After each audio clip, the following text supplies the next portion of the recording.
kerjakan shalom bagi kita. Apa kabarnya Bapak Ibu?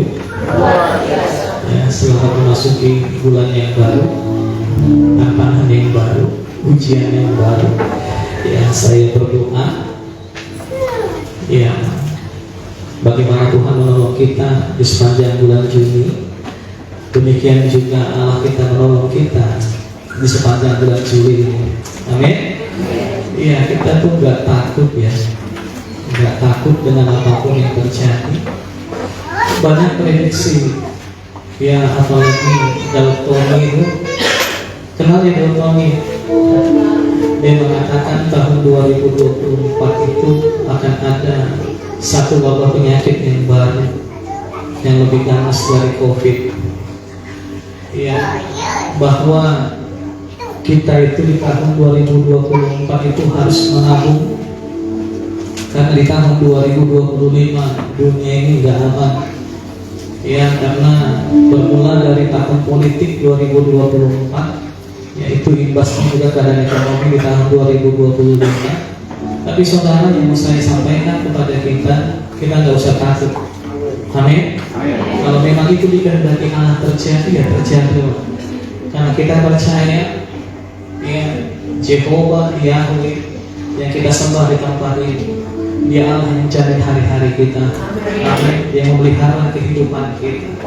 Ya, saya percaya apapun situasi, apapun badai, apapun kondisi keadaan yang kita alami, cuma satu ujungnya, kita tampil sebagai pemenang. Amin. Ya, coba berkati kan akhirnya katakan jangan takut. Kok pelan kali suaranya? Saya takut dengan saudara. Sekali lagi, bahasa Ibrani yang cuma bagian beda. Ya, saya akan menyampaikan firman Tuhan Bapak Ibu yang membuat kita selalu berjaga-jaga di akhir zaman ini. Ya, mungkin banyak khotbah saya yang kurang populer di gereja lain, yang kurang disenangi di gereja lain, karena memang saya selalu menyampaikan pengajaran firman Tuhan supaya kita selalu berjaga-jaga menjawab kedatangan Tuhan yang sangat dekat. Orang maunya mendengar itu cerita berkat, ya, cerita tentang ketenangan, ya, aman bersama Tuhan. Orang lebih tertarik mendengar khotbah yang seperti itu. Tetapi saya mau jemaat Tuhan pagi ini kita dibangun dengan firman Tuhan yang memang dipersiapkan untuk menyambut kedatangan Tuhan Yesus yang kali kedua. Dia datang di awan-awan yang permai. Kita akan melihat Dia dengan segenap kemuliaan. Para malaikatnya ada di sekitarnya, ada yang melipat sangkakala, dan kita berkata Hosana, Hosana bagi Raja. Dan detik itu juga kita akan diangkat bersama-sama dengan Tuhan. Amin. Itu yang kita rindukan, bukan yang lain. Yang saya rindukan jemaat Tuhan di tempat ini, kau boleh bertahan di tengah-tengah situasi apapun yang kau alami hari ini. Kemarin di doa puasa saya mengajarkan kepada teman-teman bahwa kita ini ada di sebuah gelanggang pertandingan. Dalam sebuah pertandingan lomba lari, firman Tuhan berkata bahwa hanya satu orang yang mendapatkan mahkota, hanya satu orang yang akan mendapatkan piala. Banyak yang ikut berlomba, tapi hanya satu orang yang bisa menerima hadiah. Siapa itu? Pemenang. Siapa yang menang? Dia yang akan menerima mahkota, dia yang akan menerima hadiah. Jadi hari ini dalam gelanggang pertandingan iman kita, dalam perlombaan kita untuk mengikut Tuhan, kita mungkin hari ini ke gereja, kita memuji menyembah Tuhan, artinya kita semua sedang ikut bertanding di dunia ini. Tapi bukan semua yang bertanding mendapatkan mahkota. Hanya orang-orang yang menang kepadanya Tuhan memberikan mahkota. Yang mengerti katakan amin.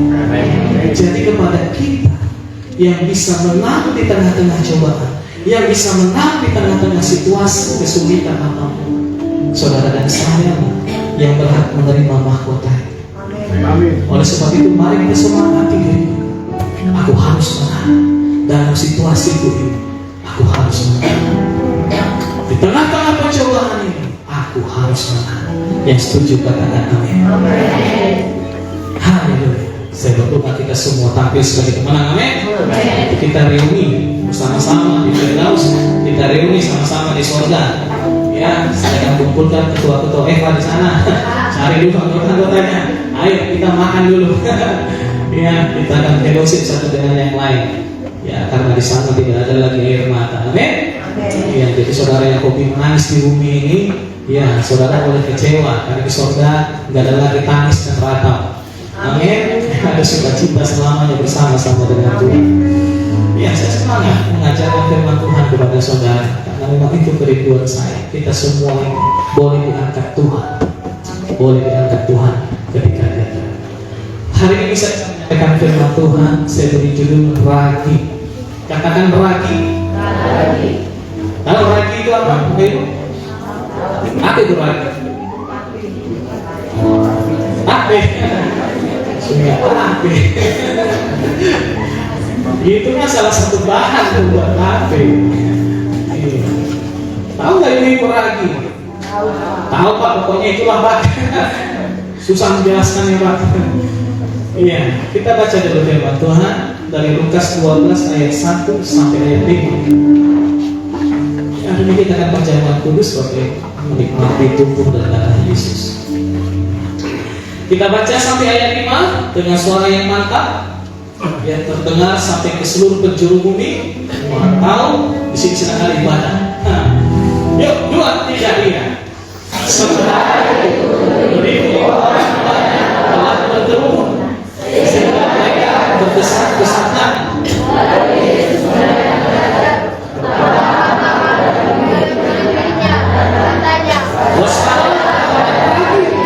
Yaitu menafikan orang Farisi. Ayat 2. Tidak ada sesuatu pun yang tertutup yang tidak dibuka, dan tidak ada sesuatu pun yang tersembunyi yang tidak akan diketahui. Ayat 3. Karena itu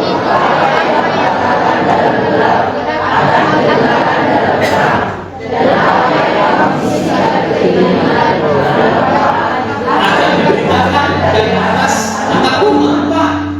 Aku berkata kepadamu, hai sahabat-sahabatku, janganlah kamu takut terhadap mereka yang akan membunuh tubuh dan kemudian tidak dapat berbuat apa-apa lagi. Ayat 2. Aku akan menunjukkan kepada kamu siapa yang harus kamu takuti. Takutilah dia yang setelah membunuh mempunyai kuasa untuk melemparkan orang ke dalam neraka. Sesungguhnya aku berkata kepadamu, takutilah dia. Katakan amin.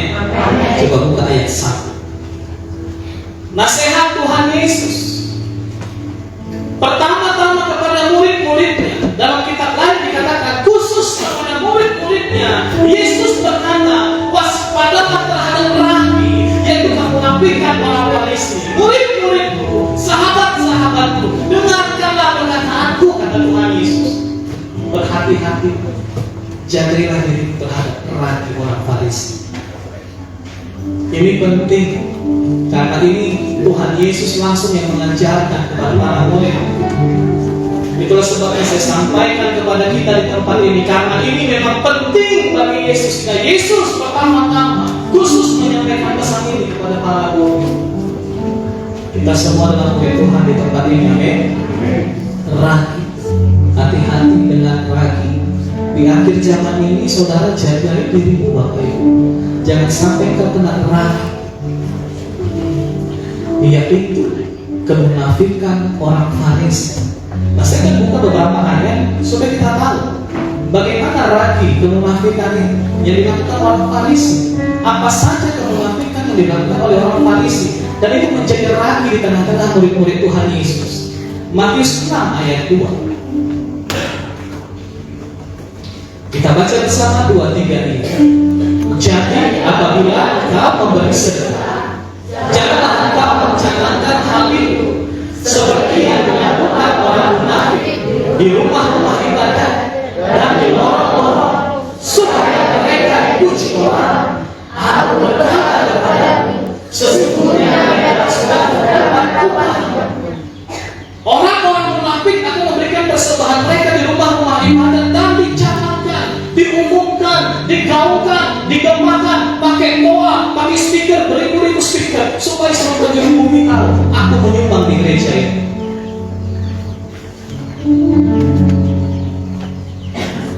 Itu ragu, itu kemunafikan.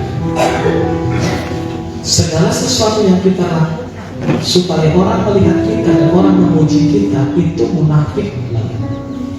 Kita lanjutkan ayat berikutnya, ayat 5. Kita baca 2-3 ayat. Dan apabila kamu berdoa, janganlah berdoa seperti orang munafik. Mereka suka mengucapkan doanya dengan berdiri dalam rumah-rumah ibadah dan pada tikungan-tikungan jalan raya, supaya mereka melihat orang. Aku berkata kepadamu, sesungguhnya mereka sudah mendapat. Apa yang dilakukan orang munafik ini adalah dia berdoa di tikungan-tikungan jalan raya supaya orang melihatnya dan orang mulai memuji dia. Bukan berdoanya salah, bukan berdoa di tikungan salah, bukan. Kalau kita dalam perjalanan, tiba-tiba Tuhan menggerakkan kita untuk berdoa, ya kita berhenti di tikungan, apakah itu salah? Ya enggak. Tiba-tiba kita diliputi rasa takut dalam perjalanan, mungkin kita diliputi rasa khawatir, kita berhenti di pinggir jalan, di dekat tikungan, dan kita berdoa, apa itu salah? Bukan. Bukan doanya salah, bukan di tikungannya yang salah, tapi kemunafikannya itu yang salah. Supaya orang melihat kita dan mereka memuji kita. Jauhilah orang-orang seperti ini. Untuk masuk firman Tuhan ayat 16. Kita baca 2-3 ayat. Dan apabila kamu berpuasa, janganlah kamu seperti orang munafik. Mereka mengubah air mukanya supaya orang melihat bahwa mereka sedang berpuasa. Aku berkata kepadamu, sesungguhnya mereka sudah mendapat. Ya, berpuasa adalah tindakan ibadah juga, sama seperti berdoa. Tuhan gak suka sama orang-orang seperti ini. Apalagi berikutnya kita pindah ke kitab Lukas 7 ayat 4. Bagaimana orang-orang munafik yang menjadi ragi di tengah-tengah kita yang harus kita jauhi. Kita baca sampai ayat 5, 2-3 ayat.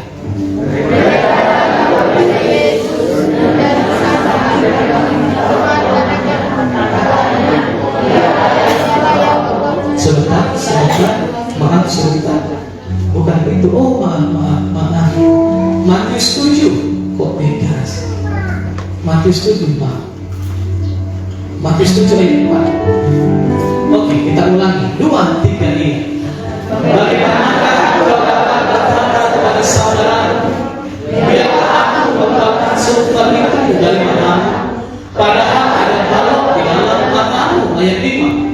Hai orang munafik, keluarkan dahulu balok dari matamu, maka engkau akan melihat dengan jelas untuk mengeluarkan sumber itu dari mata saudara. Orang yang suka melihat kesalahan orang lain, bahkan kesalahan terkecil sekalipun yang dibuat oleh orang lain, kita tahu, kita bisa lihat, kita bisa rasakan.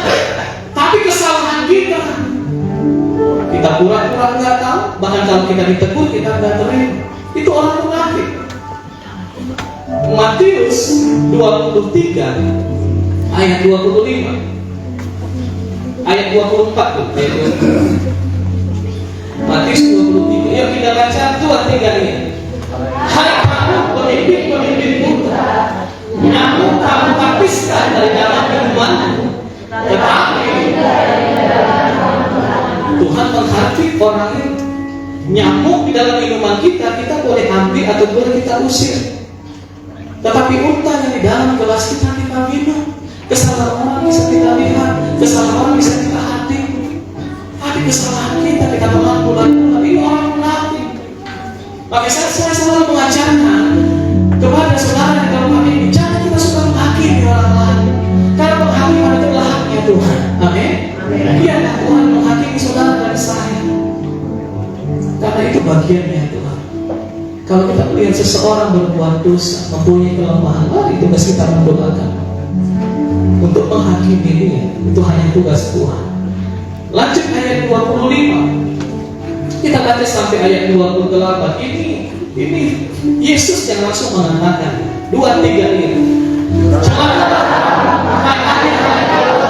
dan orang-orang Farisi, hai kamu orang-orang munafik, sebab caranya yang tidak membersihkan sebelah luarnya, tetapi sebelah dalamnya penuh rampasan dan kerakusan. 26. Hai orang Farisi yang tidak membersihkan sebelah dalam cawan itu, maka sebelah luarnya juga akan bersih. 27. Celakalah kamu dari Taurat dan orang-orang Farisi, hai kamu orang-orang munafik, sebab kamu sama seperti kuburan dan labu putih yang sebelah luarnya memang bersih tampaknya, tetapi yang sebelah dalamnya berulang-ulang dan berbagai jenis kotoran. 28. Demikian juga kamu setelah dapat kamu tampaknya benar di mata orang, tetapi di sebelah dalam kamu. Hati-hati saudara, hati-hati. Dan firman Tuhan itu juga berlaku bagi kita. Jangan sampai kita menjadi orang-orang munafik yang hanya membersihkan bagian luar diri kita. Secara penampilan, dari perkataan mungkin kita terlihat seperti hamba Tuhan, tetapi di dalam diri kita penuh kemunafikan. Yesus berkata, celakalah orang-orang yang demikian. Nah, ini perlu digaungkan, ini perlu disampaikan, supaya saudara dan saya tidak terjebak dalam sebuah kemunafikan. Tetapi marilah kita menjadi orang-orang yang rendah hati. Ketika kita memiliki kekurangan, memiliki kesalahan, mari kita bersihkan diri kita. Amin. Supaya saudara dan saya tidak celaka. Hanya ini inti dari apa yang ingin saya sampaikan sepanjang 1 jam ke depan. Mungkin kita bukan orang Farisi secara lahiriah. Kita bukan orang-orang Israel yang menjadi kaum Farisi secara lahiriah. Mungkin kita bukan. Tetapi ketika kita menjadi orang-orang yang munafik, menjadi orang-orang yang menyembunyikan kejahatan kita, berjubahkan pelayanan, berjubahkan persembahan, berjubahkan doa-doa di tempat, berjubahkan mungkin dengan persembahan-persembahan, Tuhan katakan celakalah. Marilah kita mulai membersihkan diri kita dari dalam. Setiap hari kita berkata, Tuhan ampuni. Setiap hari kita bertobat di hadapan Tuhan. Karena tidak satu pun di antara kita yang sempurna. Saudara dan saya adalah manusia biasa yang punya kekurangan dan kelemahan, pasti punya dosa. Yang setuju katakan amin. Jangan menjadi orang munafik, dan hati-hati dengan kemunafikan orang-orang yang seperti itu. Yang ditentang Tuhan bukan status mereka sebagai orang Farisi. Tuhan bukan benci kepada orang Farisi. Yang ditentang Tuhan bukan identitas mereka sebagai suku Farisi, mungkin bukan itu yang ditentang Tuhan. Yang ditentang Tuhan dari orang Farisi adalah kemunafikan mereka, sehingga mereka menjadi ragi di tengah-tengah kumpulan orang Israel. Dan Tuhan sangat membenci kemunafikan ini. Nah, karena kita bertanya, mengapa orang-orang Farisi, ahli-ahli Taurat ini yang sudah selalu ditegur oleh Yesus, tetap saja melakukan apa yang mereka ingin lakukan ini? Kenapa mereka tidak berubah? Kenapa mereka sepertinya tidak mengkoreksi diri? Kenapa mereka selalu senang melakukan kemunafikan di hadapan banyak umat? Kenapa ini terus berlangsung dari kehidupan mereka, dalam kehidupan mereka? Kenapa mereka ingin selalu hidup dalam kemunafikan? Kenapa mereka tidak mau keluar dari kemunafikan ini?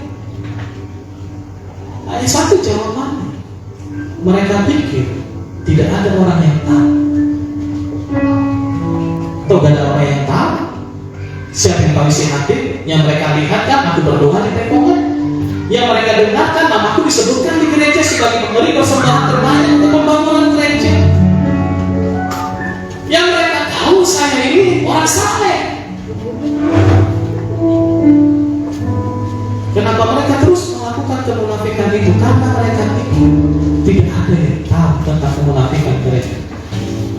Padahal kalau kita kembali dalam pembacaan Lukas 12 tadi, coba Lukas 12 ayat 2. Tadi ayat 1 Tuhan berkata, hati-hati dengan ragi orang Farisi, yaitu kemunafikan mereka. Di ayat 2 dikatakan, tidak ada sesuatu pun yang tertutup yang tidak akan dibuka, dan tidak ada sesuatu pun yang tersembunyi yang tidak akan diketahui. Yesus sudah berkata begini, hai orang Farisi, hai orang-orang munafik, semuanya kau sembunyikan di dalam hatimu, supaya kau tahu sorga melihat apa yang kau sembunyikan dalam hati. Tidak ada yang tersembunyi, tidak ada yang kau tutup-tutupi yang tidak dibuka di hadapan sorga. Makanya saudara, kalau kita selama ini berhasil menyembunyikan sesuatu di hadapan umat Tuhan, kalau hari ini kita merasa aman melakukan sesuatu yang tidak dikenal Tuhan karena orang tidak tahu, hari ini dengan tegas saya mengatakan bahwa sorga melihat. Sorga melihat apa yang ada di hatiku dan apa yang ada di hatimu, Bapak Ibu. Tidak ada yang tersembunyi. Suatu hari nanti kemunafikan itu akan terlihat. Di ayat 3. Ayat 3. Karena itu, apa yang kamu katakan dalam gelap akan kedengaran dalam terang, dan apa yang kamu bisikkan ke telinga di dalam kamar akan diberitakan dari atas atap rumah. Mungkin kita menggosipi pendeta, mungkin kita menggosipi orang tua, mungkin kita menggosipi petua, kita menggosipi orang-orang terdekat kita, seolah-olah tidak ada yang tahu.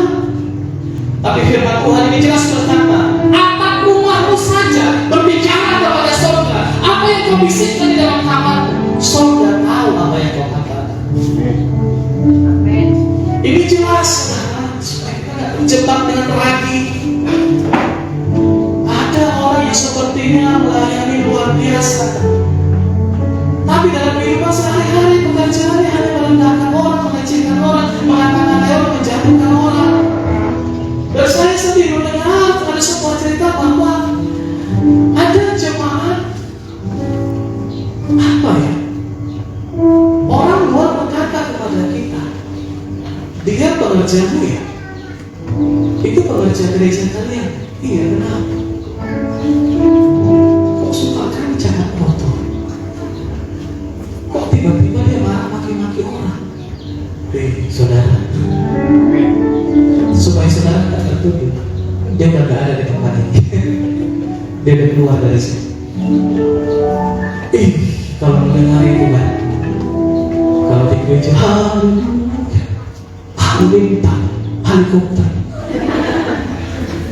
di luar lidahnya setajam silet, mengiris-iris hati orang.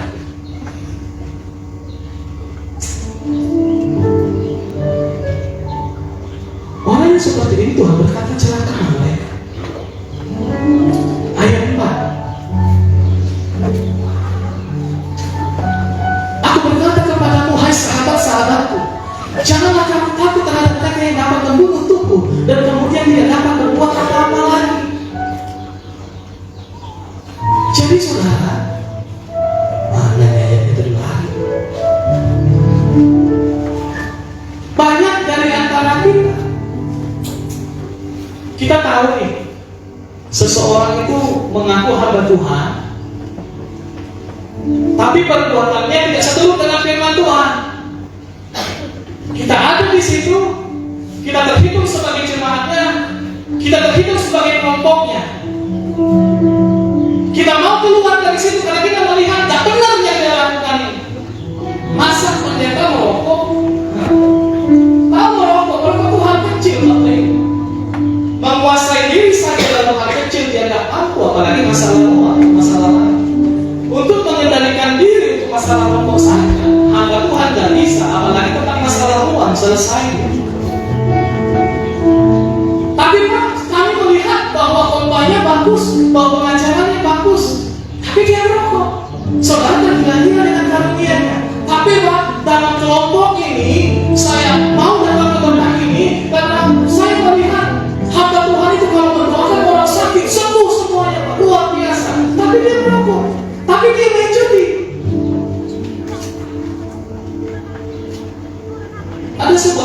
kelompok begini. Dia datang ke kelompok itu minta didoakan karena dia sakit. Ketika didoakan, tidak lama kemudian dia sembuh dan dia setia dalam kelompok itu. Lalu dia mulai melihat bahwa pengajar-pengajar di dekat dengan kelompok itu habis nyanyi, habis firman Tuhan dia merokok, dia ngata-ngatain orang, dia main judi, apalagi dia mabok-mabok. Keluarganya tidak diperhatikan. Lalu kita berkata, loh kenapa begini? Aku mau keluar saja dari kelompok ini. Kalau begitu nyatindahlah aku pemimpin. Lalu apa katanya? Kalau kau keluar dari kelompok ini, pasti sesuatu yang buruk, bahkan lebih buruk terjadi atas diri. Kira-kira saudara mendengar itu takut enggak? Kau akan mengalami sakit yang lebih berat. Keluargamu akan mengatakan anak-anakmu akan celaka. Wih, kita takut nih. Padahal kita udah melihat kehidupannya gak benar, gak sejalan dengan firman Tuhan. Tapi karena diancam, kita takut meninggalkan kemunafikan dia. Kita takut menjauh dari kemunafikan dia karena ancamannya.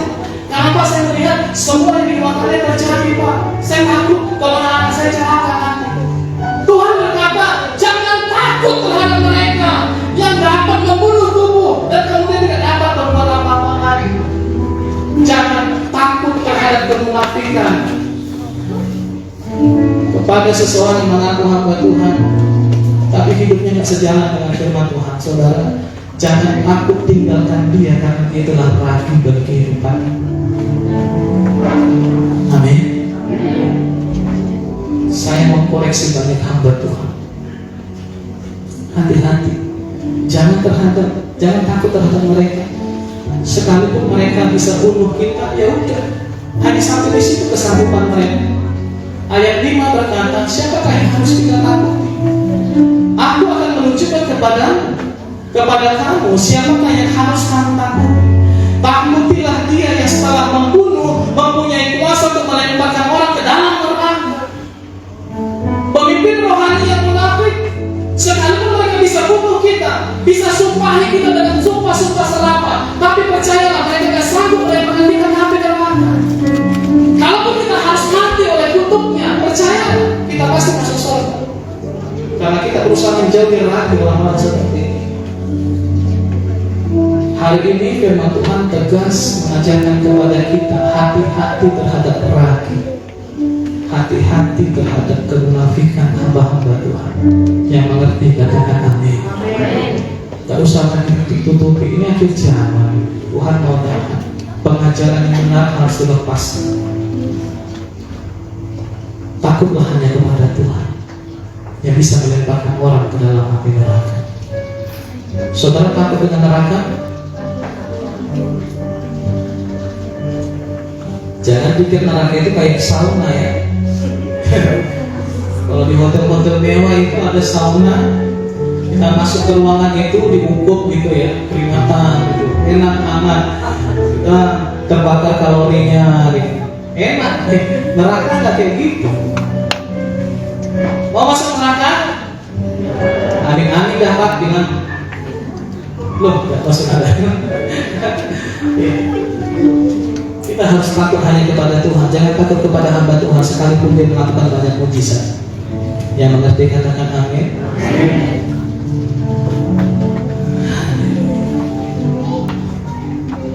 Semua kemunafikan ini adalah ragi. Ragi itu adalah hasil fermentasi yang bertujuan untuk menghasilkan CO2.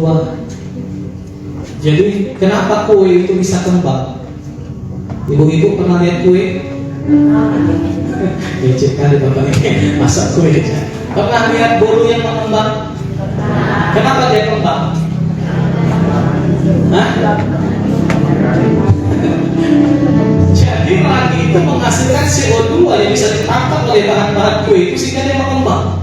Jadi kalau ada ibu-ibu yang sudah mengembang, jangan-jangan kebagian ragi.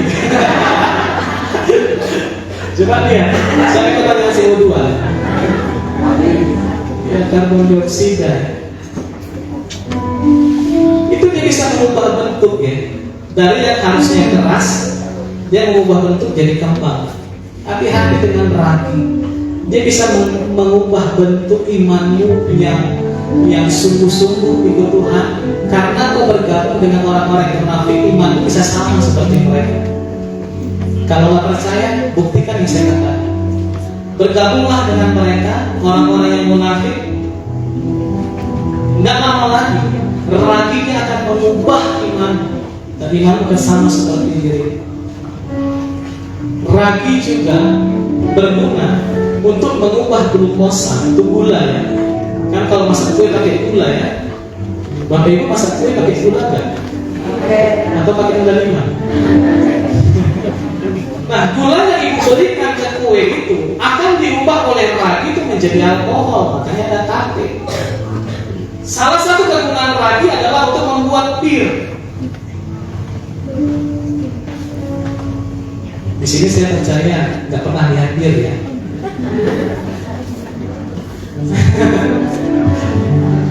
Ada tempat bir di sini, CS-nya bir ada di sini. Bir itu hasil fermentasi, mengubah gula. Gula ini kan sesuatu yang dibutuhkan oleh tubuh kita sebagai sumber kalori, karbohidrat. Enak ya punya kepala dokter diajari dikit ya. Satu SKS 25.000 per orang. Tapi berapa ini? Ibu kepala sukses. Mengubah gula menjadi alkohol itu tugas ragi, sehingga terciptalah bir. Jadi saudara, ragi akan mengubah sesuatu yang berguna, yang baik di dalam kita itu menjadi alkohol, menjadi sesuatu yang tidak baik bagi orang lain. Makanya dengan tegas Tuhan menggunakan istilah ragi. Karena kita bingung, hati-hati dengan ragi orang Farisi. Kok ragi? Kenapa pakai ragi? Memang ragi ini bisa mengubahkan sesuatu, mengubah gula menjadi alkohol yang memabukkan, terjadi latih dan minuman keras lain. Hati-hati terhadap ragi. Kalau kue kebanyakan ragi, apa yang terjadi? Banter juga kan? Betul nggak? Coba sama kanan kiri, jangan kebanyakan ragi kan? Ya kalau pas sedang ragi dulu, pikirkan kemunafikan ya. Kalau jangan munafik ya, tersinggung dia. Bahasa halusnya ragi, sekali lagi salah usaha kanan kirinya. Jangan terlalu banyak ragi ya kak.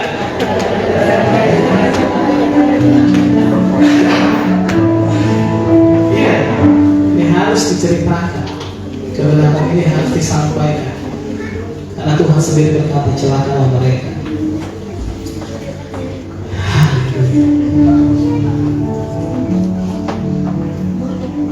Tuhan berkata hati-hatilah, jangan sampai kalian terkena ragi dari kelompok Farisi, yaitu sikap kemunafikan mereka.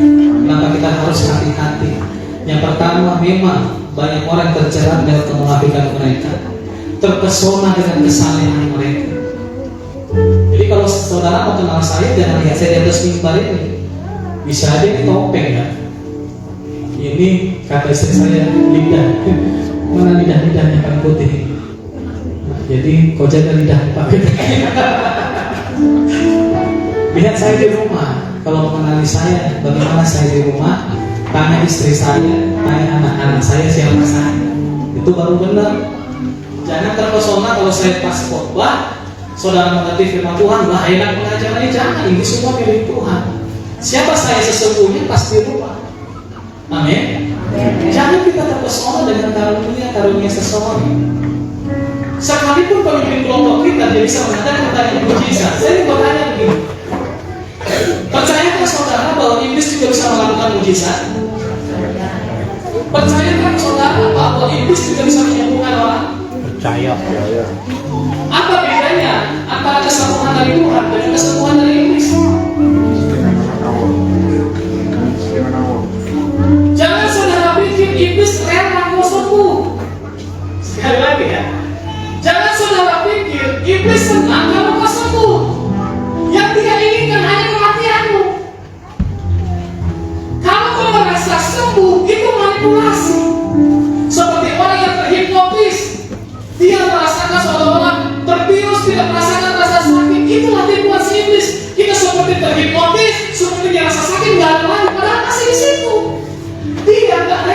sembuh saudara. Itu perusahaan. Jadi yang katanya sembuh dari iblis itu bukan benar-benar sembuh, dia tidak rela kok sembuh. Yang dia inginkan hanya kematian. Yang mengerti katakan amin. Supaya kita tahu kenapa Pak pendukung sana sembuh. Siapa bilang sembuh? Engkau sudah ditutup mata rohani. Engkau tidak bisa melihat kebenarannya bahwa tumor itu masih ada di tubuh. Itu Pak alat ronsen di scanning tidak bisa lagi mendeteksi tumornya. Iya. Saya katakan ketika Musa melemparkan tongkat yang menjadi ular, apakah hanya Musa yang bisa melakukan itu? Kita harus makan. Ahli-ahli ujung yang ada di Mesir pun mereka bisa melemparkan tongkat dan tongkat itu menjadi ular. Sama. Iblis itu bisa melakukan apa yang dilakukan Musa. Tulah-tulah yang lain, air menjadi darah. Ahli-ahli ujung itu pun bisa melakukannya. Saudara berkali-kali akan membaca dalam kitab Keluaran itu bahwa ya ahli-ahli itu melakukan hal yang sama seperti yang dilakukan Musa. Baca. Ketika ada kapak, ketika ada nyamuk, ketika ada lalat, ahli-ahli ujung itu juga melakukan hal yang sama. Jadi kalau saudara melihat pemimpin rohanimu bisa menyembuhkan belum tentu dari Tuhan. Saya harus bukan di supaya kau tak kenal dalam hati. Amin. Kau sudah melihat bahwa perbuatan yang tidak seturut firman Tuhan, tegas saya katakan, jauhi orang. Amin. Jangan bohong. Nanti ada firman sedikit pagi itu mengkaruni seluruh agama. Hati-hati saudara. Ahli Taurat, orang Farisi ini melambangkan orang-orang yang ada di bait Allah, orang-orang yang ada di sekitar rumah Tuhan, bukan yang ada di terminal. Kalau di terminal itu nggak munafik ya. Dia tunjukkan kejahatan dia dari orang dia jahat. Gak ada kemunafikan dalam diri.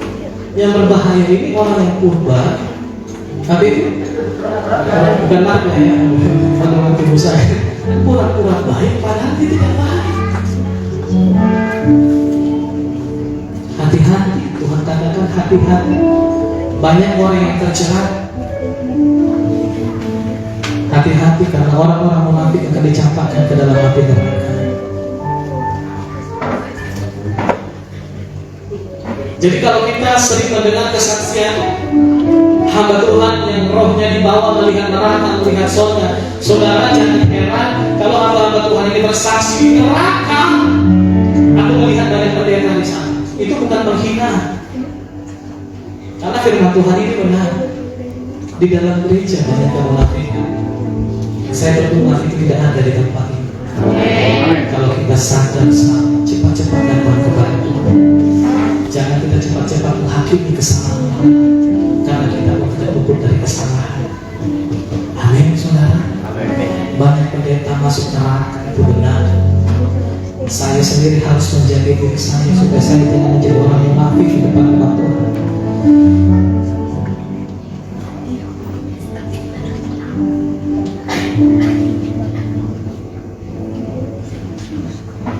Selain Engkau tiada yang lain.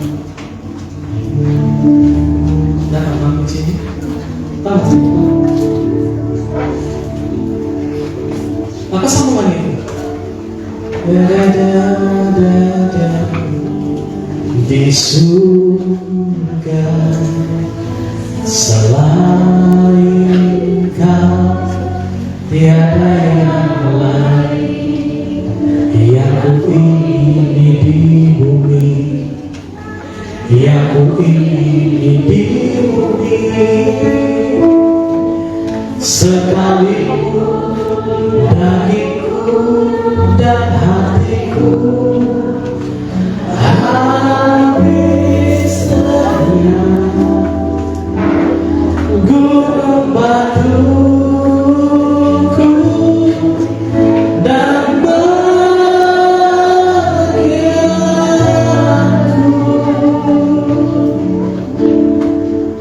tetaplah selama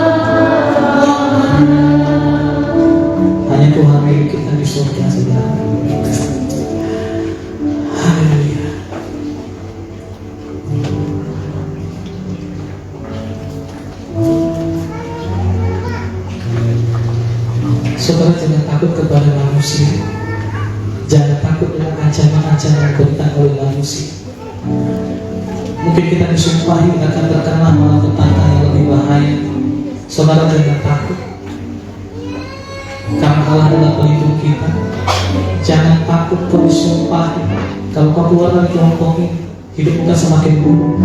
Tuhan akan menghukummu. Saya katakan Tuhan tidak sekejam itu. Tuhan tidak sejahat itu. Tuhan tidak pernah hitung-hitungan. Kalau kau kusembuhkan sekarang, maka kau harus terus melayani aku. Kalau kau tidak melayani aku lagi, aku kutuk engkau. Itu bukan Tuhan. Tuhan gak seperti itu. Dia beri kesembuhan dengan bebas, free, gratis. Mau kita sembah Tuhan, mau kita gak sembah Tuhan, itu terserah.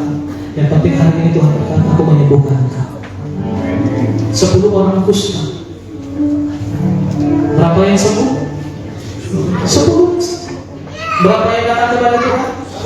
Tuhan hanya bertanya, kemana 9 lagi?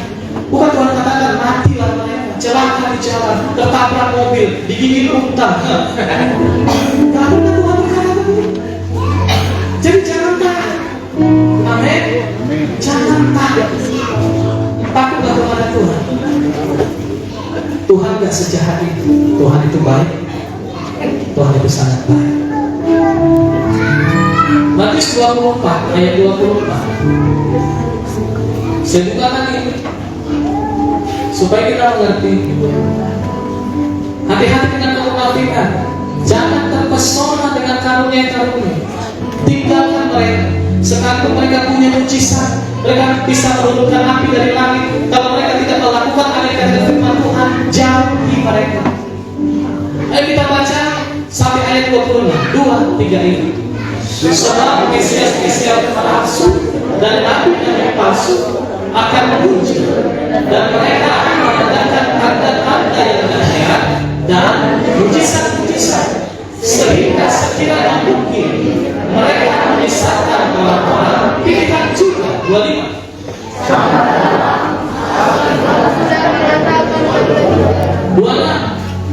Jadi apabila orang berkata kepadamu, lihat, janganlah kamu pergi ke sini, atau lihat, dia ada di dalam diri, janganlah kamu. Jelasnya ayat 24 berkata, hati-hati dengan Mesias palsu, dengan nabi-nabi palsu, dengan hamba-hamba Tuhan yang tidak benar, karena mereka pun akan mengadakan tanda-tanda yang dahsyat. Bukan hanya tanda-tanda yang kita pikir hanya Tuhan bisa melakukan, yang pasti orang benar. Tunggu dulu, dia hidup di firman Tuhan kan? Akhir itu pakar, gak ada yang lain, bukan karunia kamu. Saudara hati-hati. Begitu banyak mujizat-mujizat yang terjadi di sekitar kita, belum tentu itu dari Tuhan. Saya katakan Mesias palsu pun bisa melakukan itu. Alih-alih muncul di Mesir pun bisa melakukan itu.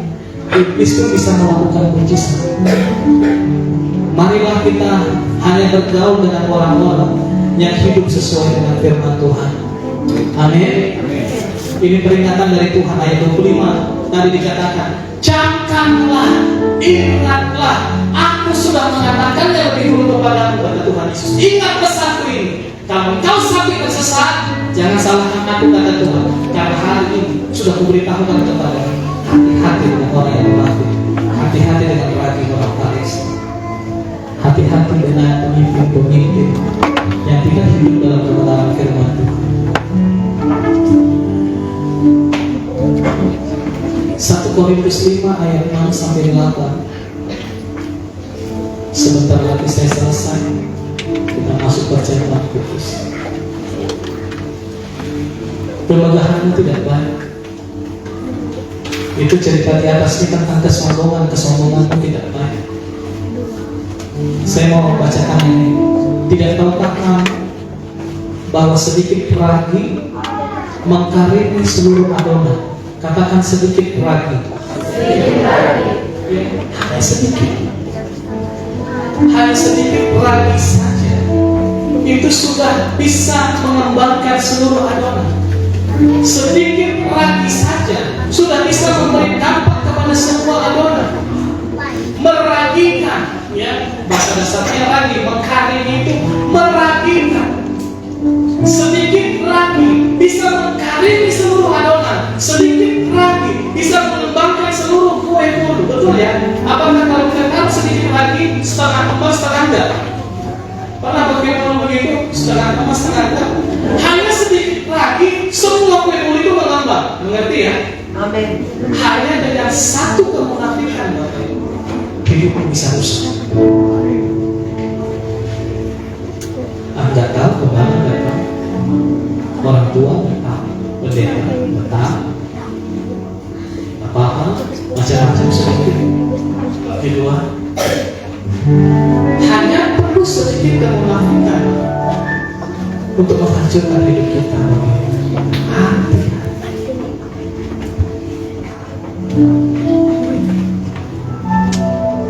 Ayat 7. Apa kata firman Tuhan ini? Buanglah ragi yang lama itu, buanglah kemunafikan itu, supaya kamu menjadi adonan yang baru. Sebab kamu memang tidak beragi, sebab anak domba Paskah kita juga telah disembelih, yaitu Kristus. Kita ini adalah roti-roti yang tidak beragi, Bapak Ibu. Makanya salah satu hari perayaan terbesar di tengah-tengah orang Israel adalah hari raya roti tidak beragi, untuk mengenang kematian Yesus. Yesus yang tidak punya kemunafikan, Yesus tidak punya ragi. Sekalipun secara rasa mungkin gak enak, orang mungkin gak suka dengan kita. Hari ini kalau gak korupsi gak kaya, jangan munafik lah Pak Dokter. Mungkin orang gak suka dengan kita. Roti yang tidak berarti memang gak enak rasanya, tapi roti yang tidak berarti itu melambangkan Kristus yang hidup di dunia ini. Saudara dan saya akan mencerminkan Yesus ketika tidak ada kemunafikan dalam hidup kita. Yang mengerti katakan amin. Ayat 8.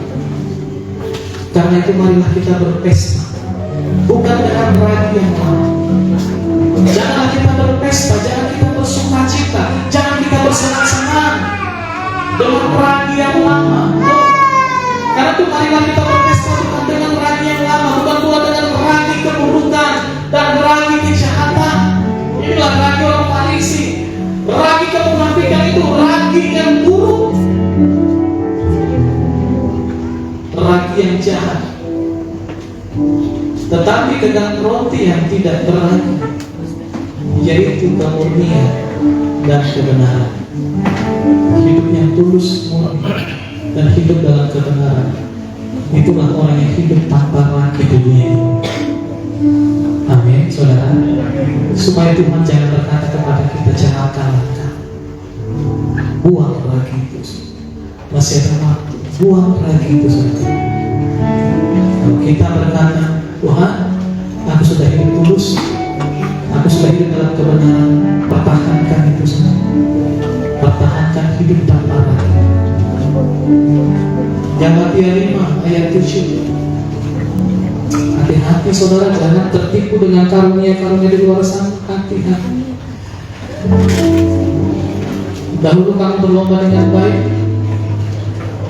Ini ragi, ini hasil dari ragi. Firman Tuhan ini, Paulus berkata kepada jemaat di Galatia, dulu kamu berlomba dengan baik, dulu kamu bertanding dengan baik, dulu kamu menjaga imanmu dengan baik. Tapi hari ini Paulus bertanya, siapakah yang menghalang-halangi kamu sehingga kamu tidak menuruti kebenaran lagi? Itu pertanyaan Paulus. Lalu apa jawaban Paulus ayat berikutnya? Ajakkan untuk tidak menurutinya lagi, bukan datang dari Dia yang memanggil kamu. Ayat berikutnya, sedikit lagi sudah mengkarini. Ternyata mereka bergaul dengan orang-orang munafik, dan mereka pun menjadi orang munafik. Lagi butuh Pak, lagi butuh Pak. Tuhan ngerti Pak, aku lakukan ini, aku tahu walaupun salah, pasti Tuhan ngerti. Cukup sedikit berlagi untuk mengembangkan seluruh adonan. Cukup sedikit kemunafikan untuk menjadikan kita celaka. Amin Bapak Ibu. Jangan sampai kita celaka. Jauhilah lagi. Ayat 10. Dalam Tuhan aku yakin tentang kamu, bahwa kamu tidak mempunyai pendirian lain daripada pendirian ini. Tetapi barang siapa yang mengacaukan kamu, tetapi barang siapa yang memberikan raginya kepada kamu, lihat firman Tuhan ini, ia akan menanggung hukuman siapapun juga. Orang-orang yang mengkari, orang-orang yang memberi ragi kemunafikan kepada orang lain, dia akan menanggung hukumannya dari Tuhan. Lukas 22 ayat 7, ayat terakhir.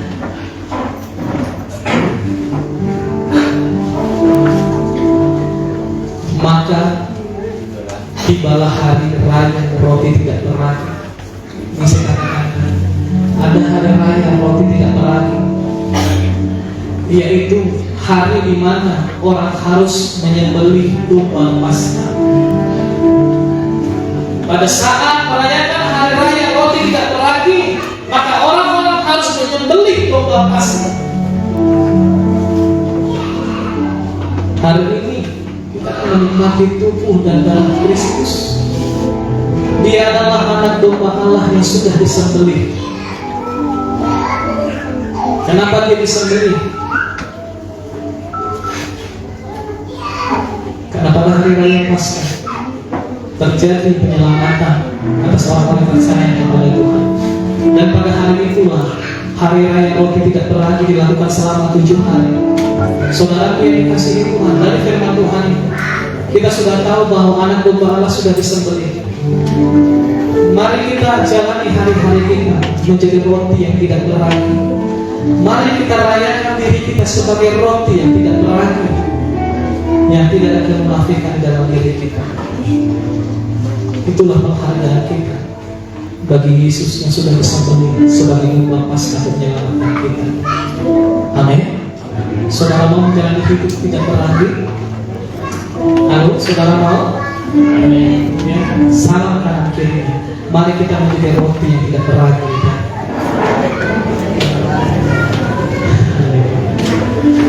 Yuk kita bangkit berdiri. Saya undang pelayan-pelayan perjalanan kudus untuk maju ke depan. Kita siapkan hati kita. Dia Yesus